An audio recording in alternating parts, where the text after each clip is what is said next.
of those that you would really recognize, like Superman, Green Lantern, or like that.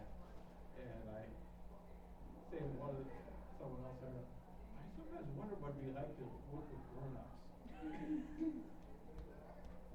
That's a whole different thing there. Oh, yeah.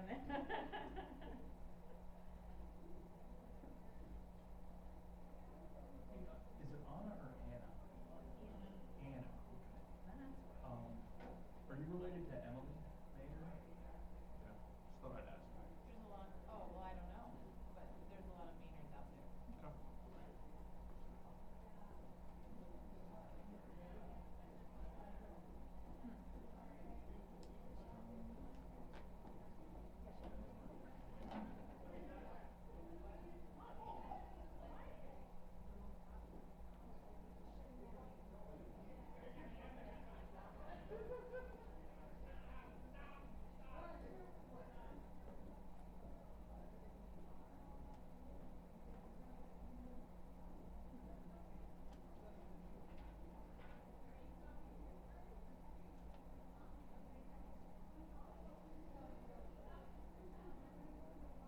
Hi, Carol.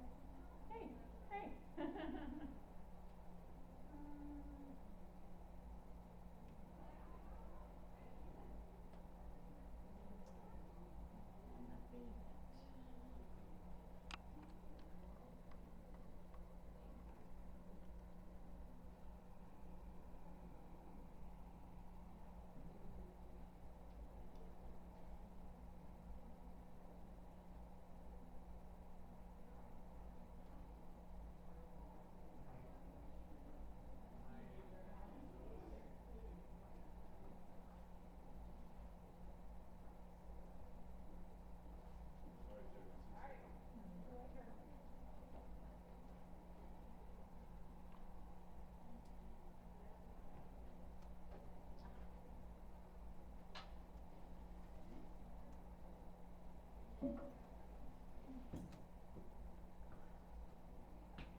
couple more people coming. Oh, yeah. Great. Thank you all for returning after lunch. Hopefully you enjoyed those poster talks. Those were really nice. So today we're going to be talking about crafting happy negotiations. So the gist of this is that we all are negotiating on a daily basis. We're either negotiating for ourselves in many cases. So you might negotiate a pay raise or something like that. You also would be negotiating with your children sometimes, more than we'd like. And you, of course, are negotiating on behalf of users in your day-to-day work, whether it be based on research, hopefully, that you're able to show, and videos and that sort of thing, and you have a lot of evidence, or in some cases you have a hypothesis, or you have a real feel for the fact that this isn't the best experience, and we want to improve that. So I'll be talking to you today about strategies you can use to improve your negotiating power and to make a happy negotiation outcome for everybody. So just to give you an idea, I'm at UPMC now. I've worked a lot in this region, actually. I was based in Akron for quite a few years, and in another very small town a few years before that. And so I've worked with a lot of companies here in Ohio as well as companies across the country. So just to give you an idea. And mostly it's been with websites and software, in some cases mobile as well, and just different variety of projects. And we are hiring in the UPMC Technology Development Center, now known as UPMC Enterprises, and we've got two ladies in the back that can talk to you more about some of the opportunities if you're interested. And we are hiring interns as well, so if you are looking for an internship with your students, we are definitely looking for people for those types of roles as well. So negotiating, it feels different to different people. Some people look at it as an opportunity, something they can win, really exciting. Typically those are more on the male side of the spectrum. And on the more feminine side of the spectrum, you'll find that people think of it as perhaps a visit to the dentist. Not something they're very excited about, something they are dreading, something that is very uncomfortable, something that is really just going to be unpleasant. They'd rather get it over with or not do it at all. And a lot of that is because the whole idea, the process, like what do you go through for negotiating, that's very foreign to a lot of people. It's not something we're taught in school. It's not something that you necessarily can just search on the internet and find out about. And so there's a lot of unknowns there, and that's very intimidating. There's also a feeling that you're going to get trapped. It's someone earlier was talking about car dealers and in the car sales aspect, and that doesn't have to be bad. I bought a car last year and I was very happy with the whole process, but in some cases it can feel very negative and like somebody's going to force you into a bad deal, or that you're going to be tricked into something. So there's a lot of hesitancy there. Typically people don't have as much practice with this. So in a lot of cases, culturally, you're not given practice. You don't grow up in a family where there's negotiating going on. It's either top down or you just don't get any choice at all. And so it's not something that we learn typically, especially depending on the culture that you grow up in. And then in general, people enter these types of circumstances feeling very unprepared in general. Like, I don't even know what the options are, and you want me to negotiate on price, or you want me to negotiate on something else, and I really don't even know what we're talking about here. So there are lots and lots of reasons why. And some of it's purely based on the context. So I am in the process of buying a house, which is intimidating in itself. It's a huge numbers and huge annoyances and huge risks and everything else. And this is the type of negotiation that I hate. I really, like, I don't want to scare the people who are selling it. I don't want to, have them backed into a corner. I try to be empathetic about that. And, at the same time, I don't want to pay more. So there's all this frustration on my own. My husband's very comfortable with this. Like, every time I start writing this really, like, angry email about something, he's like, no, don't send that. Just say blah, blah, blah, blah. I'm like, fine, delete and start again. And he's more comfortable with this. However, when we are traveling, and I love going into bazaars and markets, and there's jewelry, and there's just beautiful things, I get to haggle, and I love that. I really relish that opportunity to just save an extra 50 cents or whatever. For some reason, that really excites me, and I have a lot of fun with that. He hates that. He would rather just go to the Target or whatever and buy whatever it is. He doesn't care if it's overpriced. He does not want to deal with that type of negotiation. So everyone comes to this differently, the people in this room, for the most part, are doing these types of negotiations. Some of these are really piddly little things, like what do we put on the button? And you can have a day-long conversation about what do we put on the button, and that gets so old. Or you're having a conversation at a much higher level, what do we do? How do we solve this problem? What's going to be best for the user? What's best for the business? How do we negotiate? How do we find some compromises there and come together and really build the best possible experience that we can so that we can all make money and go home and buy those houses and deal with the people in the bazaar, right? So you may have seen the show, Shark Tank, all about negotiating. People come to this show purposefully to ask for money and to get the best deal they can, to not give away 50% of their company, right? They want to keep some of that. They want to keep as much revenue as they can for their business. They have these priorities in their mind. And so they're coming to this show to get something. The sharks have priorities as well. They want to make money. And they are very clear about that. If they don't see a revenue basis, if they don't see a profit coming, if they don't believe in the people on the other side, they're not playing, they're out, right? You're dead to me. That's the one guy's line. So these two sides, so to speak, have different priorities, but in many cases they are able to compromise. They're able to come to a happy, if not very excited. The last episode I saw, the two people embraced and were just so excited, the shark and the business owner. And so they have figured out a way to make their negotiations work. They're doing it on an extremely fast basis. Half the time I can't follow what they're talking about, much less do the numbers in my head quick enough to really, is that real, you know, that percent doesn't sound great. But they're doing that. They're doing it at a hyper speed level. But that's, you know, sometimes we're in situations where we're having to think very carefully. And the goal, of course, is that we're all drinking champagne at the end of the day, that we are celebrating a team, bringing together a team of people to solve a problem. So, the BATNA is something I'm going to talk a lot about. Have any of you heard of a BATNA before? Okay, I see like a nod or two. Okay, so a BATNA is the best alternative to a negotiated agreement. So what this is not, it's not the point where you say, oh, screw, yeah, I can't handle this anymore, I'm walking away. It's not that. This is, what am I going to do if this negotiation doesn't work out? So what's my walk away alternative? It's not when am I going to stop negotiating, it's what am I going to do without you guys? So I'm looking at, you know, purchasing a car. If I can't get the price that I want, what's my alternative? I'm gonna go somewhere else. That's my best alternative. I'll just go down the street. It's just a car, right? I can find a car somewhere else. So thinking that through actually gives you a lot of confidence. This is a great way for you to enter that negotiation knowing that things may not work out. You may lose. And it's not losing, really. It's just that you couldn't come to an agreement. And it's really important to start thinking about, it's not winning or losing. It's how do we come together, or we can't come together. And so I'm still on my path. I'm still going in my direction. No matter what you're doing, I've got somewhere to be. I've got something else to do. And so there's a lot of power that comes from having that position. So again, it's what happens when you can't come to an agreement. And this is an old now idea. This was developed back in 1981, by some gentleman that wrote How to Get to Yes. And so this is, you know, it's not a new idea, but it's an important idea, I think, to bring to our area of study. So thinking again about what you're going to do. So this is something I'll keep coming back to during this presentation. So again, it's a better way for you to approach that negotiation.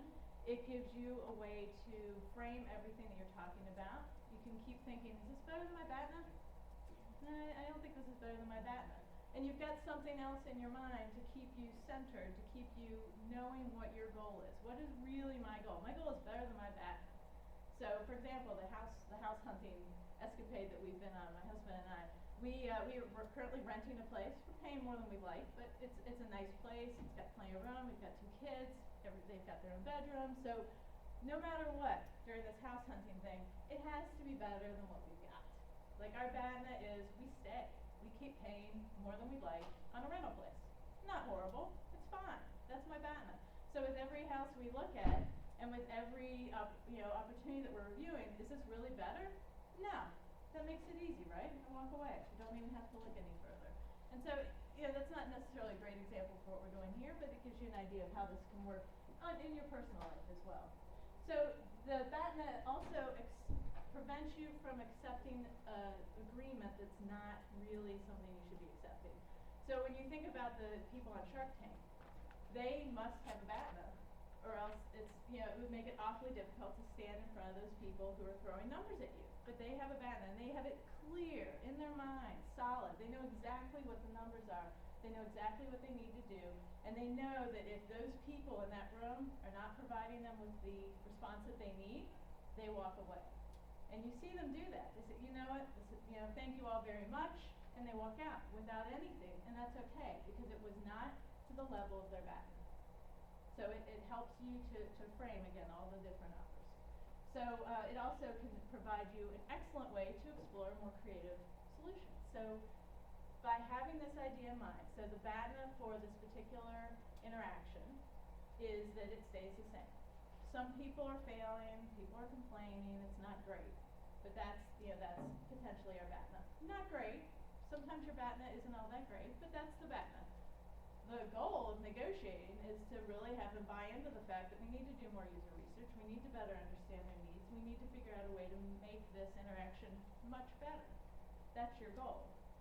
So how do you negotiate through the work that you need to do, and what can you do to get to that point? It's not necessarily always going to be, yes, we'll give you $1 million, go do whatever you want, right? That's unlikely. It would be great, but it's unlikely. The negotiation's probably not going to go that way. But what can you do?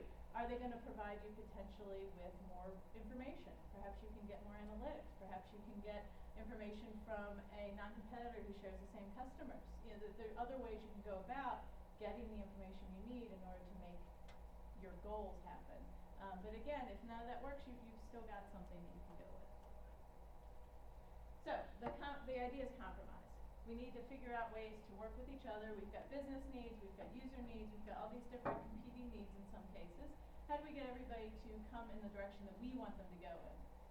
And again, we're not trying to win, we're trying to compromise. And one of the problems with this is, of course, the gender question, which I was bringing up earlier. Men tend to approach this type of interaction much more confidently than women. And you'll notice that there's a little bit of a bias here. You know, that men tend to be more frequently in some fields than others, and in this case it's in web design. There do tend to be more men. Now for information architecture and for user experience, it does seem to be closer to 50-50. So that means that there are more women out there trying to negotiate, and in some cases they're negotiating with people who are more frequently male. So certainly in leadership in a lot of our organizations we're dealing with more men, and that's not a problem. It's just something to be aware of. We need, if you're a woman, you need to prepare more so that you're confident when you go in there, and so that you have the information that you need to be able to answer their questions. And being able to do this easily and comfortably is really key to representing our users. We are the ones who are going in there. We're not bringing 2 million users with us. We can't. We have to be the ones to represent them. And so the more you can build on this skill and really represent their needs and negotiate on their behalf, the more successful you'll be able to be. So the negotiation life cycle, you'll notice, looks a lot like what we normally do, which is we identify the needs, right? We do some research, we figure stuff out, we analyze it. We might have to do that for a little while to figure out exactly what we're trying to do, and then we get into the negotiating room. It's pretty familiar to a lot of us, but it's not you haven't necessarily been using the skills that you already have in order to make a better negotiation. And that's what this is really about, is doing that work so that you can get to the point where you're more confident with the negotiating portion of the job that we do. So to prepare, you just need to identify your goals. What are your expectations? We're going to make this site rock. We want everybody to be able to purchase stuff really easily. We want people to not have to worry about all the logistics. We just want them to get their stuff, like Nicole was pointing out earlier today. Whatever the goals are, figure out what that is, and that's where you're negotiating with. That's your goal. Your BATNA is, usually things don't change. That's typically, unfortunately, our BATNA. We rarely have another option, unfortunately. But it's important to keep that in mind, that this isn't the end of the world if we don't get our way. It just means that, we have to deal with this for a little longer, right? So, understanding what you're doing and making sure that you are confident in what you know. Making sure that you can answer the questions, the whys that are going to come. A lot of business people are very, very good at asking why, and they should be. This is real money they're talking about. This is, potentially they're shifting budget. Somebody else isn't going to get training if we do this. Somebody else isn't going to get a job if we do this. Whatever it is, they really do have to look at that, and that's a really important decision for them to make. And so the more you can answer that with, yes, here's that information. I do have data to back up my points. So this may mean looking up some use cases. It may mean looking up some statistics, whatever you have access to. So for example, return on investment. There was a study, this is a couple years old now, the $300 million button. This was Jared Spool had publicized this, it was at least 3 years ago now, I think. And he had his group had led a study, and it was for this retail company, and they had hidden their purchase process behind an elaborate registration process. So they had to log in and create your username, blah, blah, blah, and then eventually you could buy. So they suggested, let's move that button. Let's move the buy button to the front. And supposedly, that button increased their sales by $300 million. It's a big number. But regardless, you can look these up, find examples of this, and use them to your benefit. And you'll find at conferences that publish posters, things like this, a lot of people are doing some really good work at universities and similar institutions that could really back up your work as well. So look around. Look at studies that have been done about the cost to fix whatever it is later. So this is some very old research. I think it's another like 20 or 30 year ago study found that can be up to 100 times more. Now typically it's not that significant to fix stuff, but it's going to be significant, right? It's not going to be nothing if you wait. You're talking lost sales, you're talking lost customers, you're talking something, right? There is a cost there. Figuring out how you can talk about that, talk about the risk that's involved, and then, because of that, we suggest that we do this, which is less risky, less costly, and provides better benefits. So really thinking through that whole conversation and knowing ahead of time what questions are they going to ask, where are they going to ask them, and if you have nobody else to bounce it off of, show it to somebody in your life that's not in UX. It doesn't matter. Anybody can poke holes in things, right? Just show it to somebody and ask them, what would you ask? What would you want to know? And through that process, you can figure out, okay, this is the information I need to have. Another one's the cost-benefit ratio, potentially, especially if you're in retail, and even if you're doing internal apps, you can pretty easily put a number on the amount of time someone is spending on doing something. So, for example, I always use the expense report. Until recently, my current expense report isn't as bad, but I've used some really unbelievably bad expense reporting systems where literally hours are spent, for parking and, all these ridiculous, relatively small expenses. That time is probably worth a lot more to the company doing other things than being exhausted by typing in all these stupid numbers, right? So if everyone in the company is doing that, how much money would you save, potentially, if they weren't, right? If they were doing something else. So at one company, I actually had to gather up all my receipts, type them into the system, and then mail them to them, I had to tape them to a sheet of paper before I mailed. It was just ridiculous. Like, don't I have things better to do besides tape receipts to a piece of paper and then mail them? And thinking about that times 100 employees, times 1,000 employees, times 70,000 employees, depending on the size of the organization, you are eventually talking about huge amounts of money, potentially, that could be saved if you just streamline that internal process. So it doesn't have to be external sales. It doesn't have to be likes on Facebook or something like that. It can be other measures. There's lots and lots of different ways to measure these types of things. So the culture, I mentioned culture earlier with regard to your negotiating familiarity, but there's also the negotiating familiarity of the other group that you're negotiating with. So they may come from an international background that either is extremely aggressive with negotiating or extremely passive or doesn't really negotiate at all. And knowing that ahead of time is really important. That's going to give you a lot more ground to stand on as far as being able to meet them where they are instead of just going against a wall. If you're coming at this from a completely different perspective, you're never really going to see eye to eye. And that is just going to end up with you losing in the end, probably. So being aware of that, being aware of what personal space is. So in Europe and in many countries, personal space there's less of. In the US, we like our space. and a lot of it, preferably, and just being aware of that sort of thing. These little things really do make a difference when you're going into the room, into the office, whatever it is. Thinking about nonverbal communication. So, do I meet people eye to eye? Do I avert my eyes? What am I supposed to be doing with my body? Just thinking through these things. This sounds perhaps a little obvious, especially if you work in a typical Midwestern office, but it really can make a difference depending on who you're dealing with. So you do want to take this into account, as well as the masculine and the feminine values. Thinking about who are you dealing with, where might they be on the spectrum. You're not going to know as far as they're negotiating familiarity and comfort, but you can make some assumptions. And as well as that, what would be a faux pas because I am dealing with an older man or I'm dealing with a very young woman.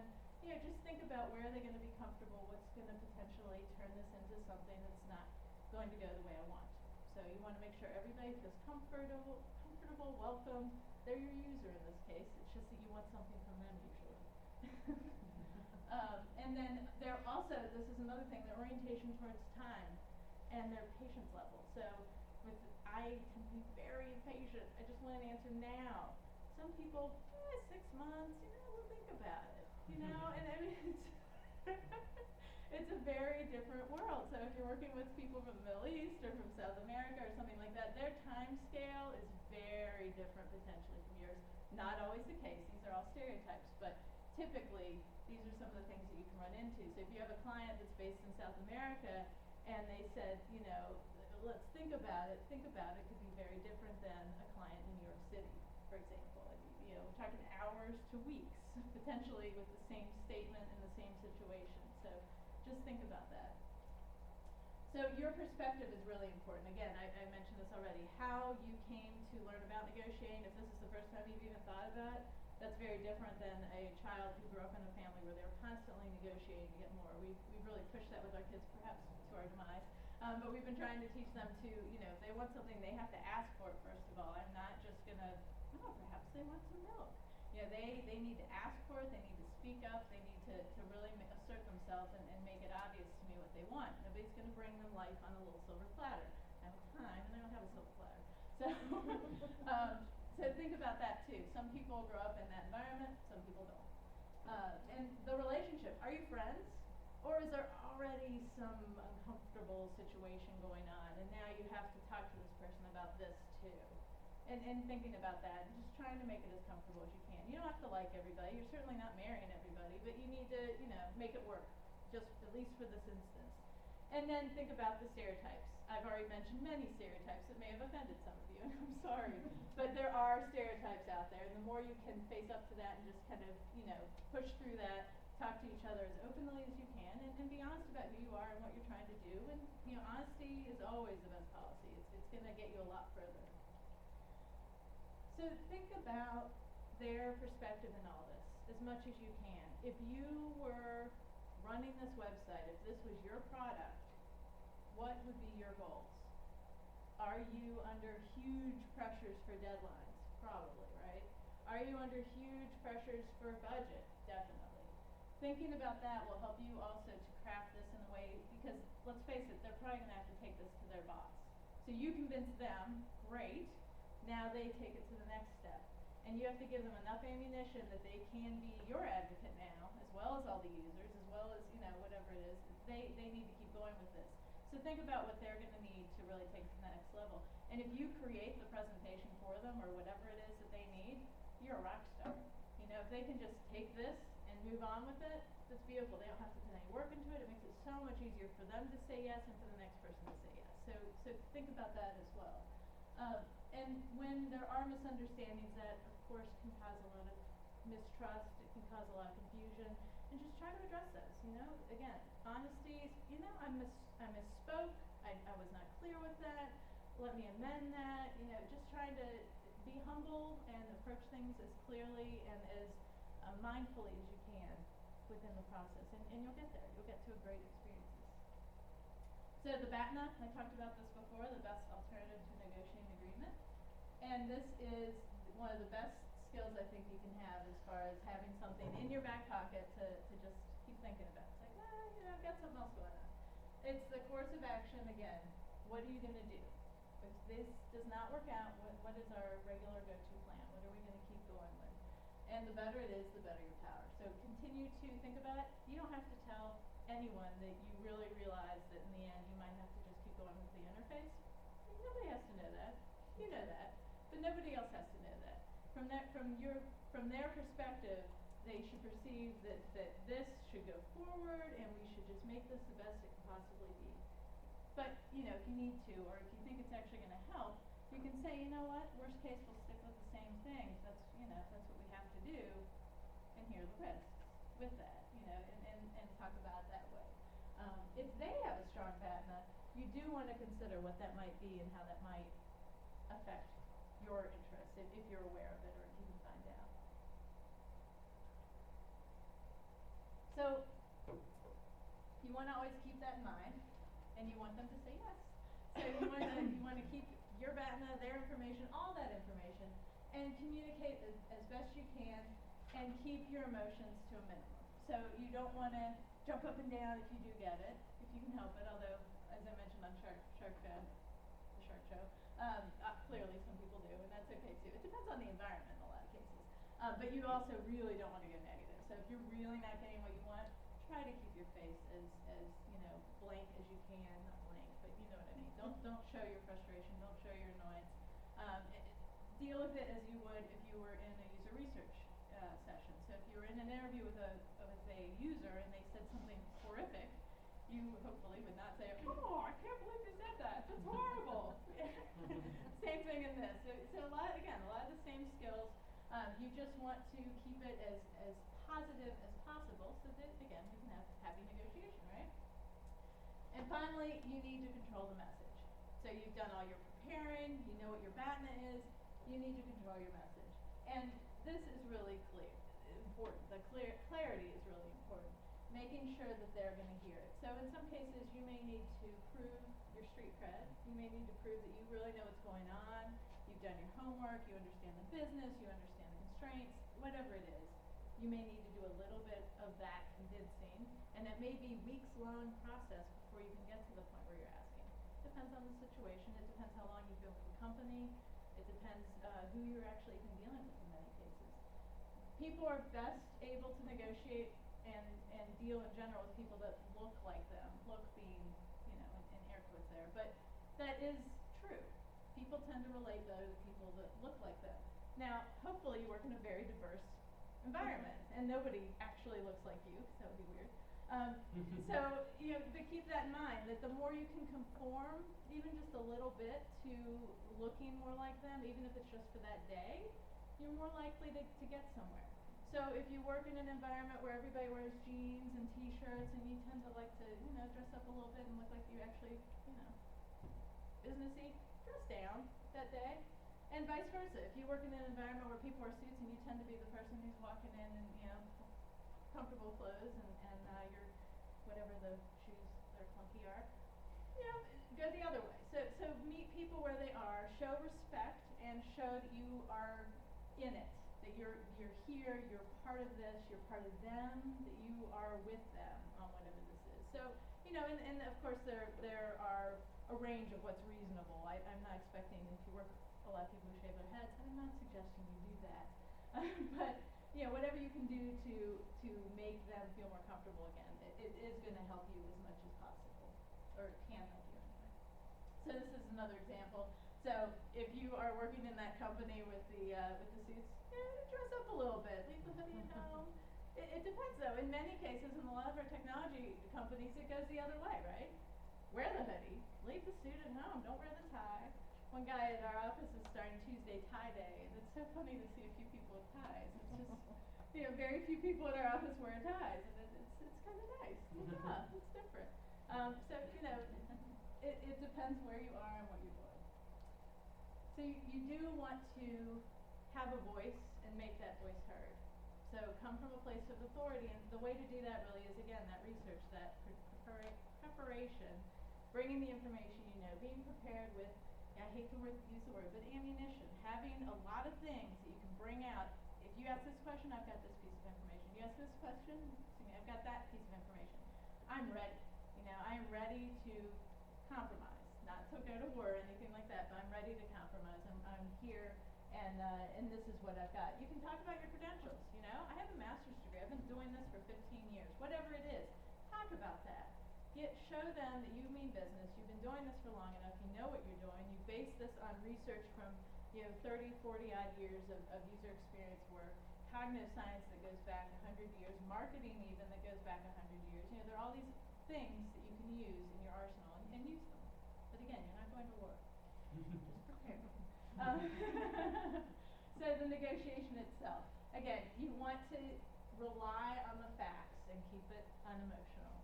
So what can you bring to them? What stories can you tell that really give them the why? Videos, highlights, photos, any real anecdote that you can provide to show them, and especially if it's an existing interface, if you can show people failing with whatever it is, the feature that you want to fix, that's huge. That's really, really helpful. If you can show people they know failing, that's even more powerful. But just showing people having problems is really going to highlight that issue for people and help to convince them that perhaps you have a point.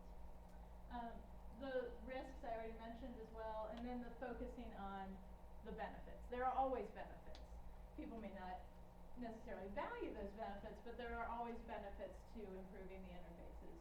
And however you can word that in a way that's going to make sense to them is a really key point, is making that story work for them, and something that, again, that they can take on up to whoever they need to take it to. And bring a team if necessary. Not always. So if it's going to really be a one-on-one conversation, you don't want to bring in 5 people and overwhelm this person. But if you know that this is going to be a difficult conversation, if the person down the hall actually has more credibility with this individual, bring them. Bring whoever it is that's going to actually build your case and help you to negotiate, or simply be a support person for you. Especially if you're very nervous about the interaction and how things are going to go, bring somebody and have them say something. They don't have to say much, but have a reason for them to be there, but have them come with you. That's fine. There's nothing wrong with that at all. Keep the goals in your mind. Don't accept the first offer unless it's $1 million and we'll do whatever you want. That's okay.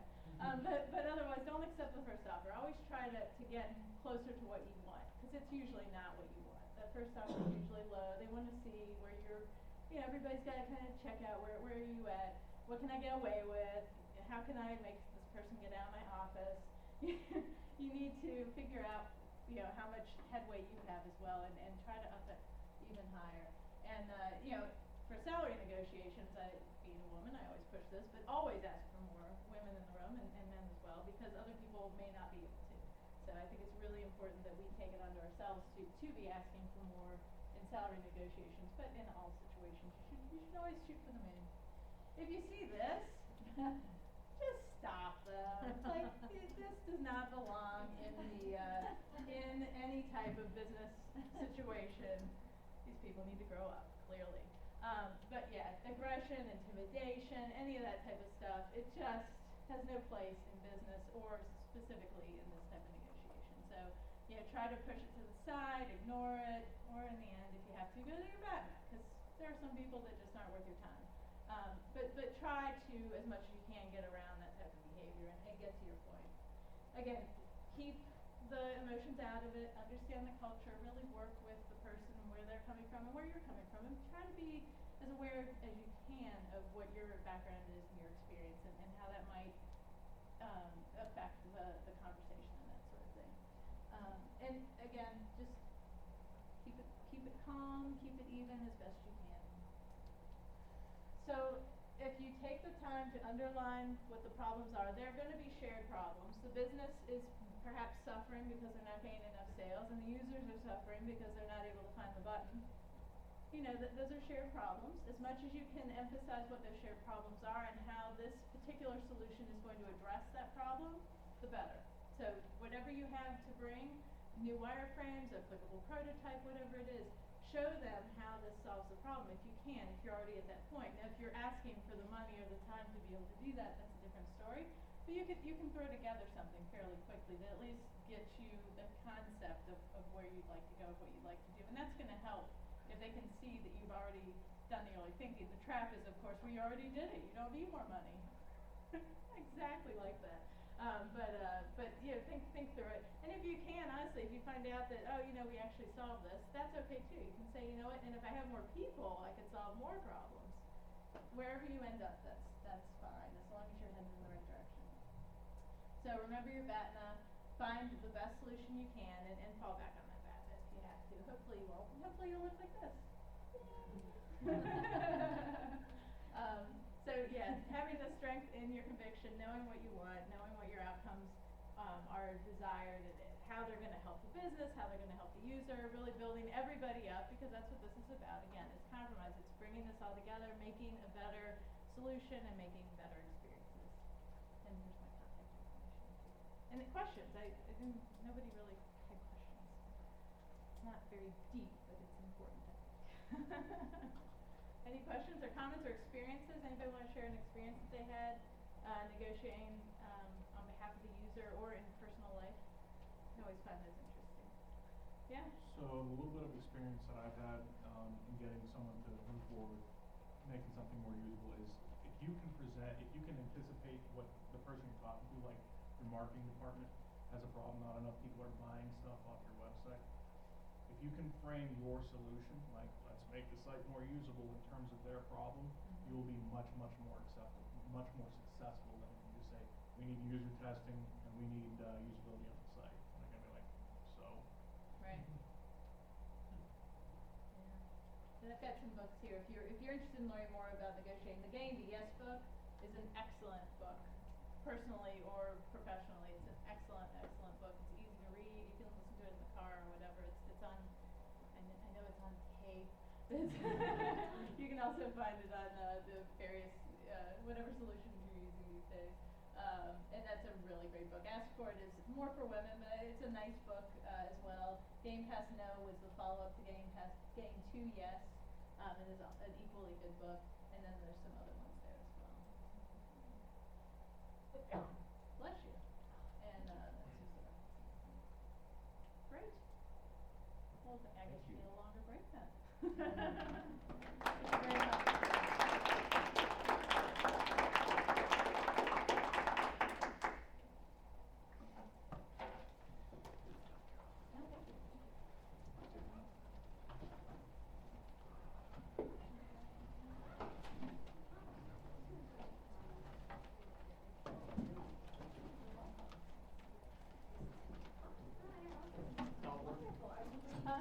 Thank you.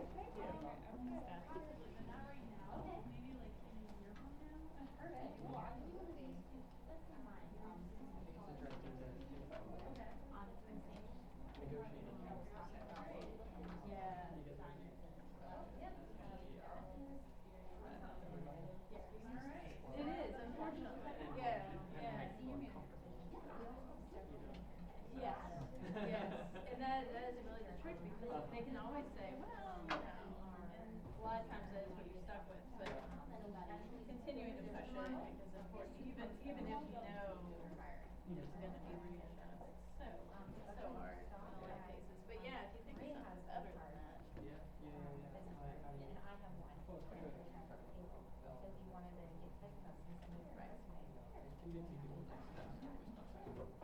Yeah, it's sometimes really yeah, although a lot of developers these days really want to, they're much more, I would say, in their preference. Really look at, how can we make this better from a coding perspective. Yeah, do you need it? Yeah, now you got speakers.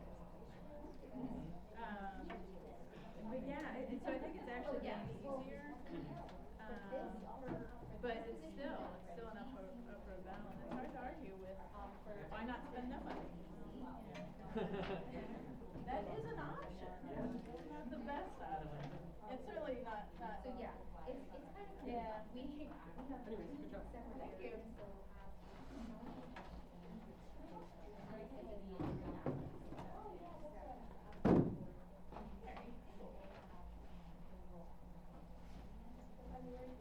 No.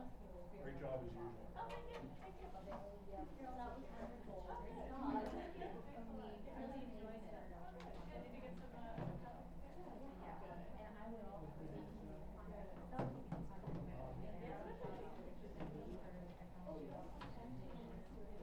Yeah.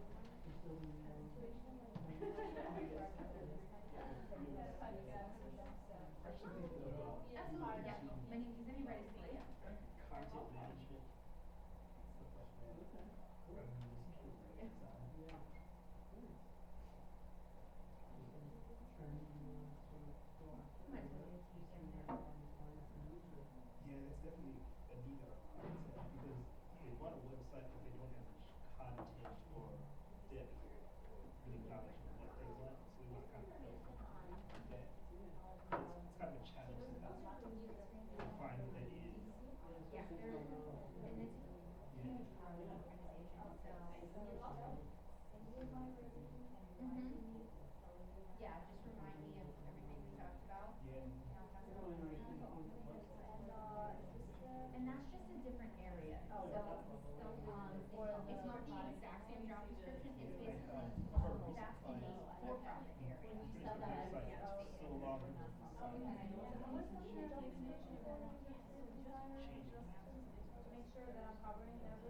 Yeah, once you email me and send me all that, I'll be able to send it over to you. Excellent, we'll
talk to you soon.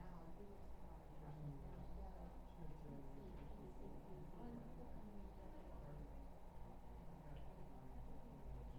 I have that position, and all I hear is, well, not my position, CDC. And all you hear, and it's not even, it's not even chief officer, it's PC, it's branded so much that it's CDC, so changing it. Oh, yeah, good, good.